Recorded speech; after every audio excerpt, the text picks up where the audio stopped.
Okay, so I'm continuing my presentation of how to create a geometric pattern that ultimately divides the circle into 360 equal sections, or 360 degrees, how to plot all those points on the circumference of a circle. So I've been introducing you to a Dozenal dodecagon geometric pattern. You can see part of it here, this sort of perpendicular lines to the 45-degree line. So we're using that structure as part of our framework, but now I need to introduce you to this geometric pattern. I'm calling it the Dozenal piscis diagram. It's based on the geometry of the seed of life diagram, or the flower of life.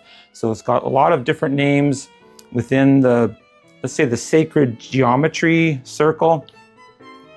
For some reason, this geometric pattern is not within the curriculum or the canon of mainstream math. It's not found in any textbooks, and I don't understand why, to be honest.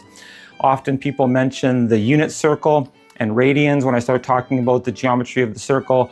And so I just want to point out that this is the unit circle right here, this inner circle with the radius of 1. You can see the points here. These are the unit circle points, the 45-degree line and the 30 and 60-degree lines.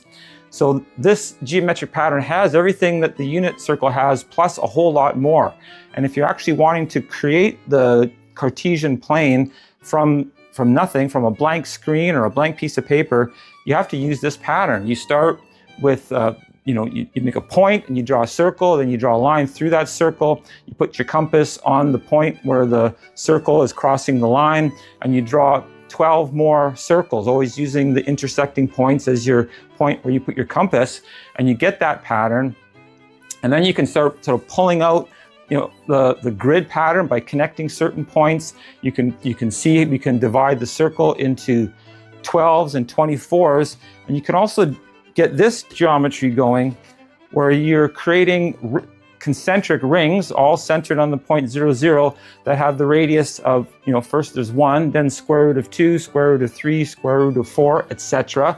And so these rings all have the area of pi, and you can see as they get larger, the rings get narrower. But again, each ring has the area of 1 unit of pi. So this is a really interesting geometric pattern. There's a ton of geometry within this whole pattern to discover and explore. And again, for some reason, it isn't utilized in base 10. So we're using this pattern as complement to our 360-degree diagram, and we're initially dividing the circle into 24 sections, and we're going to be focused on this line here, where we take the geometry from here and we're going to put it down into this area.